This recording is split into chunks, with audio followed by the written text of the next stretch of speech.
All right, Michael Chandler is here, one of the biggest names in the sport right now after a huge knockout of Benson Henderson in the first round of the main event of Bellator 243, the former three-time Bellator lightweight champion of the world, about to dip his toes into free agency, and he's kind enough to join me right now from Arizona. Michael, how are you?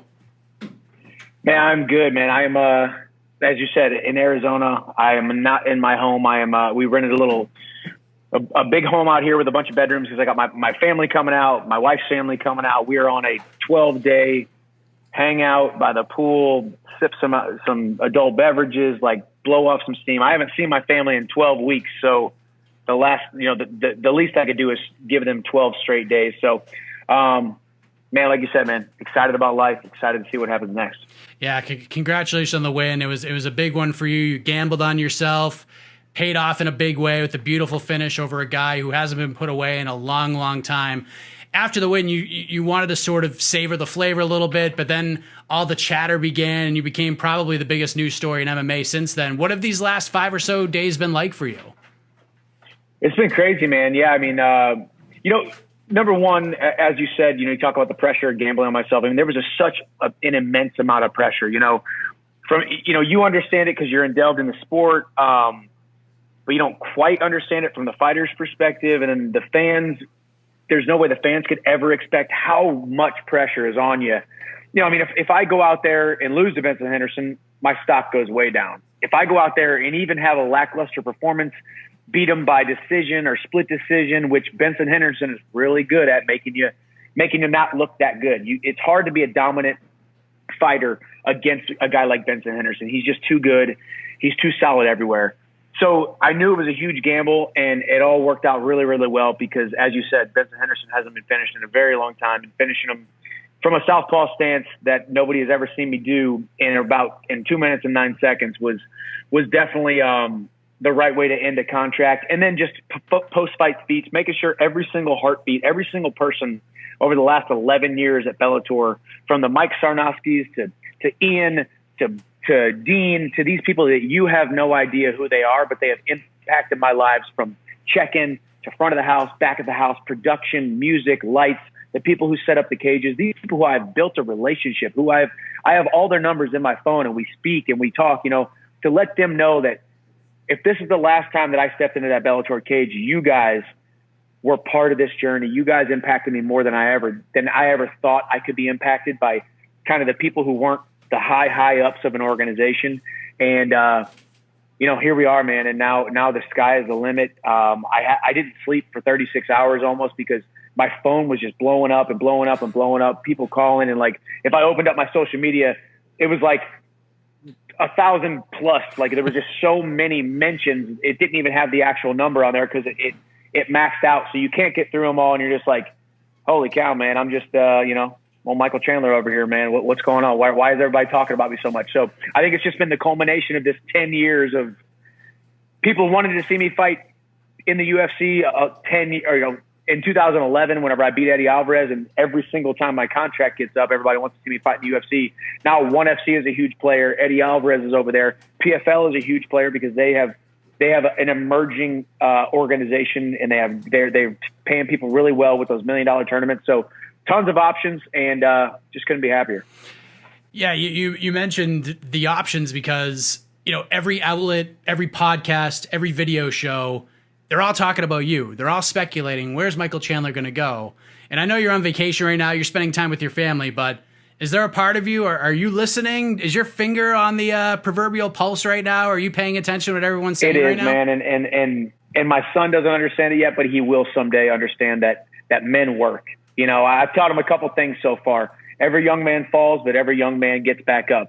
And every man has to work. Those are a couple things that I just like speak over him, and I'll say, every young man falls, and he'll say, but every young man gets back up. And you're just like, you're teaching him these things, right? And so he'll understand that daddy's got to work. My wife is the most supportive, most loving, most amazingly perfect person in the world for me. She is my human being. She is my better half. She is the reason I do what I do. And she understands that you ain't going to get me away from the computer. Of course, I was going to take this interview. Of course, I'm going to be on my phone a little bit. Of course, we're excited about the future, man. Like, I've worked so hard, and I can honestly say, if I was training for Dave Rickles, Brandon Gertz, or I was training for Eddie Alvarez, Will Brooks, Benson Henderson, Patricky Pitbull, it didn't matter who I was training for.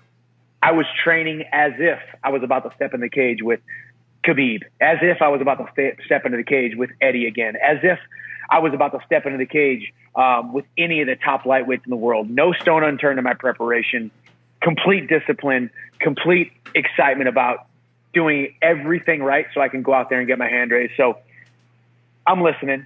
I'm excited. I am taking interviews. Phone is on, and it's blowing up, and big things are going to be happening in the next 7 days, I would say. What was the buildup for this one like for you? Because you talked about the pressure, and as you know, I interview fighters all the time. You and I have chatted multiple times over the years.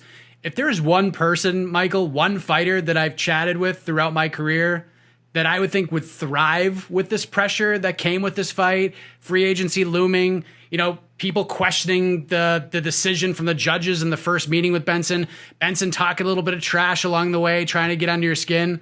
This seemed like it was right up your alley in a strange way, Michael, was it not? Yeah, the crazy thing, Mike, to tell you the truth, is I wasn't taught to be like this, man. I was a small guy from a small town who had small ambitions, and I was taught to do very small things because venturing out across those county lines meant that you were going to put yourself out there, and the chances of you falling flat on your face were very high. So don't take a chance on yourself. Don't strive too high, because if you strive too high, then there's just that greater likelihood, that greater chance that you're going to fall flat on your face. Somewhere along the way, I duct taped that little guy from a little town to the basement of my mind, and I was able to beat him down and put him in and corral him into a corner and turn into this man that God has called me to be. Because Michael Chandler was still supposed to be flipping tires at Dobbs Tires back in Jefferson County, Missouri, or flipping pizza back at Emo's Pizza in Jefferson County, Missouri. Those are the things that those would have been just fine. I would have been just happy, but those are the things that were kind of put in my future. And to be where I'm at today, on the cusp of something, I don't even know how big this is going to be. I don't know what's going to happen next, is really, really, really humbling. So for you to say that, I appreciate that, because I really have turned into, I've built this vessel into a guy who can thrive under pressure, a guy who loves to be in hand-to-hand combat, loves and thrives in the blood and the sweat and I passed out after the fourth round in that last Benson Henderson fight. Woke back up and finished the fight. Like, just crazy amount of stories, peeing blood and broken ribs and a messed up leg, and just like all these different things throughout this career that has turned me into the man that I am. And yeah, I thrived in it. Was it scared to death? You heard me in my post-fight speech. I was scared to death because everything rode on those 15 minutes. If I go out there and have a lackluster performance, my wife has less food on her table. My son has less money in his bank account for everything he wants to do for the rest of his life. But it was time to go out there and perform, and man, just by God's grace, like, it worked out perfectly, and here we are. And my spirits couldn't be higher. My heart is full, and I can honestly say I'm in the best place mentally, physically, spiritually that I've ever been in my entire life. And it's a good time to become a free agent, and it's a good time for all these different organizations to want to get a crack at this opportunity. Was that the most nervous you've ever been for a fight? I won't say nervous, because luckily, as I said, I'll go back to the sport of wrestling. Every young fighter who's listening to this right now, please, I implore you, get in the wrestling room, put on those wrestling shoes. If you are young enough to join the middle school wrestling team, the high school wrestling team, do yourself a favor, because you will never be in my shoes in the sport of mixed martial arts and be able to compete at the highest level you possibly can without the sport of wrestling. It will 100% make you a better human being. I competed thousands of times in wrestling, big states, Jordan Burroughs, Gregor Gillespie, Jordan Lean, Mike Poeta, these big names in the sport of wrestling. And every single time the pressure was on, and now every single time that I've fought, whether it's Eddie Alvarez twice, Will Brooks after losing to him, Brent Primus after getting injured, Benson Henderson twice now. I won't say I was nervous because I was ready to embrace. I always say, God, just my prayer is always, I'm not praying for the victory. I'm praying for the opportunity to perform at the level at which I deserve to perform at. And then after that, secondly, not for the victory, but that all bets will be off and that I will just go out there and be okay with the uncertainty that's about to happen. Because you're about to get tied onto a tornado for 15 minutes, 25 minutes, and I was okay with it. Benson Henderson went out there, came out strong, and stood toe-to-toe with me and came at me, which was a huge mistake in his, for him, it was a huge mistake, and it worked out in my favor. I was able to go out there and get the finish in the first 2 minutes. Onward and upward, here we go, man. Obviously, I'm not a fighter, and I respect who you guys do, but I like to live vicariously through you guys every once in a while. Did you know when that left hand landed? Because Benson is super tough to put away, as you know, but were you like, ooh, that was clean, this is a wrap? Like, did you just feel it? Did you know? That's funny, man. Like, Mike, I will tell you right now, I didn't even know that I hit him with the left hand. What? I'm telling you right now, listen, first of all, when I go back and watch the fight, let's unpack it a little bit. When I go back and watch the fight, I am extremely happy with my progression. Number one, my poise and my composure after getting hit with some big shots by Benson and him almost confusing me because I thought he was going to run the whole fight. I trained with a training partner of mine, good friend of mine, Evan Elder, and he ran from me for 25 minutes every single sparring session so I could get a beat on him, cut him off, hit his body, hit his head, go high, go low, hit him with combinations. Benson Henderson was coming at me. So first of all, he confused me. Second of all, after the fight, I'm screaming, I'm pumped up. Greg Jones comes in, Henry Hoop comes in, and I was like, hey, what did I hit him with? And Greg Jones, my coach, wrestling coach, said, you hit him with the left hand. And I go, no, I didn't. I don't knock people out with left hands. Like, I'm an orthodox fighter. Maybe I hit him with a hook. But he's like, no, you hit him with a straight left hand. I'm like, what do you mean I hit him with a straight left hand? And then I go back and watch the fight, and I switched stances. I kind of got in there and realized that switching stances was gonna work really well against him because I stung him 2 or 3 different times. Switching stances, keeping my combinations long, switching up, keep going high and low, touching the leg, touching the body, touching the head. And then when I threw that kick, landed southpaw, hit him with the 1-2, he went down. And then obviously he was on his hands and knees, and I threw that uppercut that hit him right on top of the head and kind of jarred his head back, did something with the spine, and that's what put him out. And then it was a couple punches there. But, Mike, I did not even know I hit him with a southpaw straight left 1-2. I had no idea. If you said, Mike, I bet you $1 million you did it, I would have taken that bet right then and there in that case. Is this common for you? Like, is this the first time that you've landed and finished a fight like that where you had no idea how it started? No, it is. It is because even you're in the zone, and it's funny too because you're thinking, your brain is working, as an athlete you are cognitively thinking about zigzag move, footwork, picking up feints, picking up his feints, picking up his tendencies, picking up his habits. You're downloading everything, so you're thinking.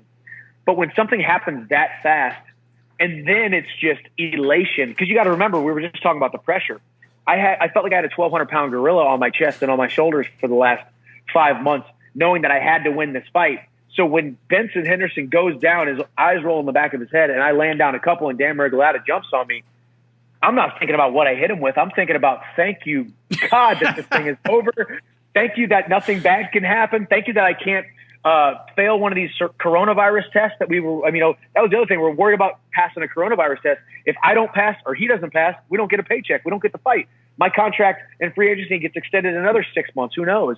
So it is very common that you don't really know what happens in these exchanges, whether maybe it's just me, but I hear about it a lot.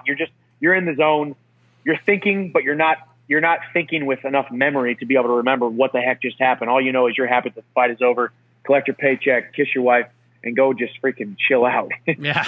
That's actually super fascinating that I do hear that. I've heard that like once or twice, but to hear you say that after a finish like that is pretty fascinating and surprising to me. But what was interesting about Friday night is like, you knew the questions would be coming about free agency. You didn't want to touch on it too much on Friday, but one question I did have was how it worked with Bellator. Like we see with the UFC sometimes when fighters get into free agency, it's usually like a 90-day window before they could sign elsewhere. There's options to match and so forth. How does it work in your particular case? Like, are you officially free to negotiate with other promotions right now, or is there a waiting period involved?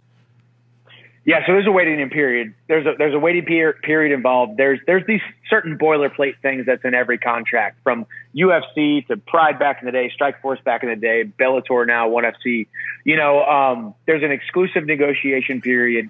Ours is short, and you can also get it waived. I mean, at this point, not that I'm not here to negotiate with Bellator. Like, as I've said before, I love the idea of going to ONE FC, finishing the trilogy with Eddie, fighting across the world. I love the idea of fighting all the top 10 guys in the UFC.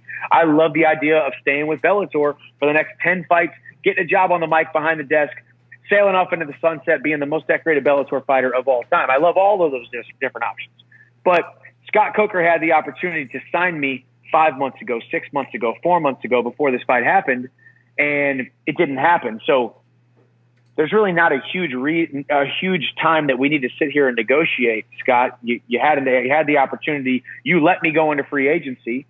You said I'm not 21 years old anymore, and I just finished your best lightweight, and I finished your best lightweight that you have on the roster besides me. So I don't really understand, why it needs to be any longer than right now. I think, let me go see what I'm worth. I got phenomenal management. Dave Martin, Randall Olivan have been with me since day one. I've never once wavered that they are the best managers in the world. My manager is an attorney. He bulletproofs my contracts. He negotiates the best money, the best pay, the best outside the cage things, outside of the cage deals. So let's go see what I'm worth. What will ONE FC offer me? What will PFL offer me? What will the UFC offer me? Maybe Dana says I suck. Maybe Chatri's like, yeah, that trilogy with Eddie sounds cool, but yeah, we don't really want to pay you that much. Maybe that's the case. I doubt it, but let me go see what I'm worth.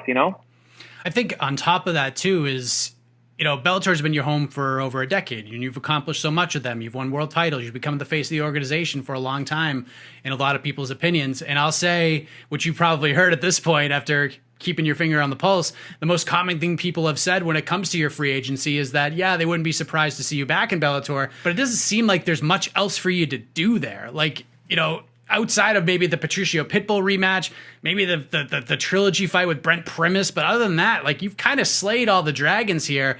Is that how you feel in a way, or do you feel that there's some more meat on the Bellator bone? I think there's a ton of meat on the Bellator bone. Number one, I love fighting for Scott Coker, Rich Chew, Mike Hogan. I love fighting for Viacom. I love fighting for the people there at Viacom. That's number one. And number two. Number three, they just signed a deal with CBS Sports, and Showtime. So there's all kinds of stuff that could be happening there. I mean, I wouldn't be afraid to throw on some boxing gloves and go get in a Showtime boxing fight. I wouldn't be afraid to, they're going to be doing co-promotions, just like we did Bellator kickboxing, Bellator cage in the same arena in one night. Don't be surprised if you see Canelo, Showtime boxing, or DAZN boxing, or I'm sure it can happen. Michael Chandler co-headlining 2 different cards. I mean, there's all kinds of different things that could be happening there when it comes to co-promotions. Speaking of co-promotions, I would love to go to Ryzen. I would love to win that Ryzen belt, represent Bellator, win the Ryzen belt against Tafiq, whoever the lightweight champion is there, Mustafa or whatever his name is. Everybody wants to see that fight, especially in Asia, especially in the Eastern European, those Russian countries. I would love the revenge against Pitbull. I would love the revenge against Patricio. Do I think I beat him 9 times out of 10? Absolutely. Do I think I zigged when I should have zagged? Absolutely. Did he catch me and the fight got ended? Absolutely. Do I have enough faith in Bellator to know that Mike Hogan and Rich Chew and Scott Coker are trying their hardest to continue to try to sign more lightweights? I do think they are. It just guys need to become free agents. Guys need to bet on themselves. I mean, a lot of guys don't bet on themselves and they actually become free agents. I don't think there's been one free agent coming from the UFC or ONE FC in a while. Everybody just keeps re-signing, and that's fine. Everybody can they can do what they want to do, but you can't necessarily put that onus on Bellator. Guys have to actually become free agents like I have now. Have an exclusive period with Bellator, and then I'm going to be able to field offers from every other organization. So yes, I think there's still a lot more meat on the bone. Not to mention the emotional factor of the fact that I hold almost every single record in the organization. There is a sentimental connection to me knowing that I am who I am because of what Bellator has done for me, and also the feather in my cap knowing that Bellator is who they are because of the blood, sweat, tears, and fights that I put on for them. So all I know is it sounds like it's going to be such a hard decision, but I always make the best decision possible with the information that I have when the opportunity presents itself, and it's going to be no different this time. And I think in the next couple months we're going to know exactly where I'm going to land, and I want to fight by the end of 2020. Yeah, I think from a business sense, I knew there'd be some meat on the bone. The competitive nature, because I know how much you love to compete and you want the biggest challenges possible. And if you feel like it's there for Bellator, great. There's going to be some things out there elsewhere. The Ryzen idea is a good one, but you don't have to say specifically. But are you leaning one way or another based on like your gut right now? Like you still have to hear offers and see your worth and all that stuff, the business stuff and all those other things behind the scenes. But right now, is there a favorite in your eyes? There isn't, and the only reason there isn't is because I actually haven't spoken to any organization. You know, I'm still under when I'm under an exclusive negotiation period with Bellator. That means we are not talking to anybody. That means all these other organizations can reach out to my manager all they want, but my manager is a man of integrity. He's a man of principle, and as long as we are under this exclusive negotiation period, there's no talks of money. How many days or months are on my exclusive period, how long this, what's Bellator offering. There is none of that because my manager, Dave Martin, is a man of integrity, and we want to operate with integrity now so that, number one, everybody understands who we are and how we operate moving forward in good faith.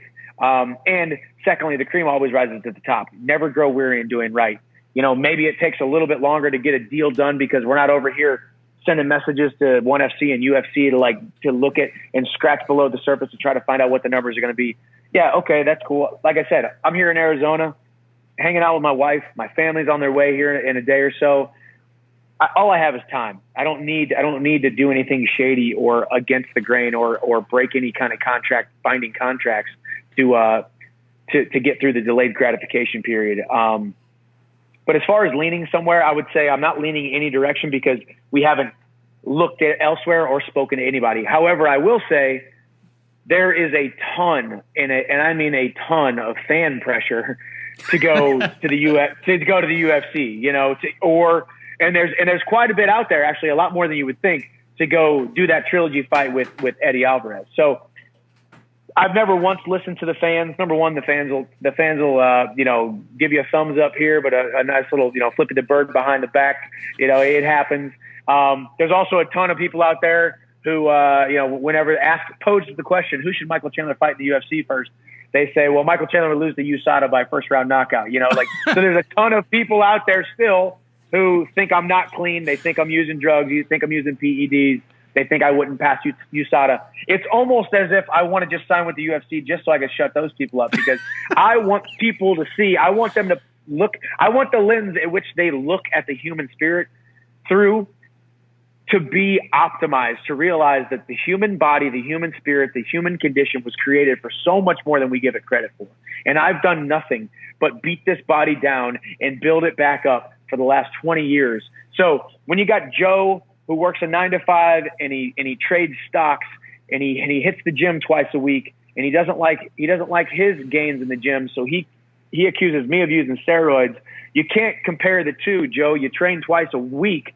I train 26 times a week. I'm training 2-3 times a day, 6 days a week, and I've been doing it for 2 decades. It's one of those things where it's comical and it's also exciting because if I did sign with the UFC 6 months, 1 year, 2 years into the USADA testing pool, people are finally going to be like, dang, man, that dude was clean this whole time. Maybe I am able to accomplish a little bit more than I thought I could. That's hilarious. You really do see everything, which is pretty hilarious because most fighters don't see everything. Listen, Mike, here's the thing, and I said this. I have had the luxury. Like I'm not the smartest guy, but I'm not dumb. And I've had the luxury for the last 11 years to be the guy somewhat on the outside, somewhat on the outside fringes, you know, not in the UFC, not in the organization that's been around for 25 years. I've somewhat been on the outside, being able to study and see and look at and plot and plan and download all of this information of all of the stuff that works, you know, from the Conor McGregor who comes in and makes hundreds of millions of dollars to the guy like, you know, a guy who I fought years ago, Will Brooks, who I lost to, had a ton of talent, who came into the UFC, kind of mismanaged his career, and now he's gone, to everybody in between. I've had that luxury to be able to just sit back and plan. And I'm over here, I'm stacking my wins, stacking my chips, I'm chilling, I'm hanging, I'm employing extreme patience, and I'm employing extreme delayed gratification. And I've just been watching, you know? So as you said, yeah, I see it all. I don't let a lot of it get to me, because if I did, trust me, this phone right here would make me go insane. Yeah. I don't let it get to me, but I am using it as a tool to plot and plan and see what happens next. So you're still performing at a very high level. You are like still kind of in the prime of your career despite the age. How long you got, man? Like I hate asking this question, but like, do you got like a 4-fight deal in you, a 6-fight deal? Like, do you think you'll be fighting beyond that? Because if there's anybody who could, it's probably you, because you're such a maniac like that. But you know, where are we thinking right now? Honestly, man, I mean, I easily have 8 to 10 fights left in me. I really do. And I really think that. And if I just look at myself and think about myself, how I feel, and don't think about my actual age, and if I think, okay, 8-fight deal, 10-fight deal, I'm pushing 37, 38 years old. My 37, 38 is a little different than a lot of people's. I have very little miles on me compared to a lot of guys. I mean, you look at some of these guys in these other organizations, you look at the top 5, top 6 in the UFC. Look at the last couple of fights Poirier has been in. Look at the last fight Hooker was in. Look at the last fight Tony Ferguson has been in. I'm not even going to mention Justin Gaethje. Like, look at the miles that these guys have put in. I didn't even get hit my last fight. Didn't even get hit the fight before that. Obviously, I got dropped by Pitbull and got punched in the back of the head illegally a bunch of times, which is unfortunate. But before that, didn't get hit in the fight before. I have taken very little damage in the last couple of years. When I say I live a clean lifestyle and I was training every single day as if I was fighting the #1 lightweight in the world, that's nutrition, that's supplementation, that's sleep, that's things like cryotherapy, sauna therapy, hyperbaric chambers, that's things like Normatec boots, that's things like making sure that this body lasts as long as it possibly can, because the more paychecks I can make, one extra paycheck is X amount of dollars to be able to provide for my wife and son. So, I think I got an 8-fight deal left in me, a 10-fight deal left in me. And I wouldn't be surprised if you see me fight until I'm 40, because now you're starting to see how I can evolve and change. I used to just be a guy who ran forward 1,000 miles an hour. Now I'm switching stances. Now my defense is a little bit better. Now I'm blocking punches. Now I'm going highs and lows. Now I'm gauging and governing the fight rather than just getting into a fist fight. And trust me, I just said this earlier, like, I can't wait to get into a fist fight. Like, the thing that excites me most about fighting in the UFC in the top 5, if that's a possibility, is the dog fights I'm going to get in. I want sets of stitches. I want my lips to be turned inside out. I want I want my nose and both my eyes to be swollen shut, because I want to give the fans exactly what they want. You're becoming like the Tom Brady of MMA like right now. I love it. Getting better with age, man. I love it, man.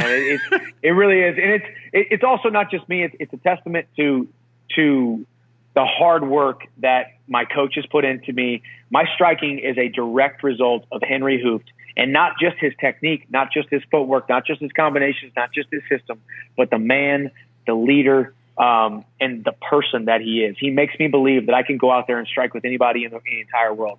Greg Jones with the wrestling, Kami Barzini with the MMA wrestling, Corey Peacock with the strength and the conditioning. I got phenomenal people around me who are going to prolong this career. And we're going to keep on stacking titles, man. I'm only 3 titles in, and this is just the beginning.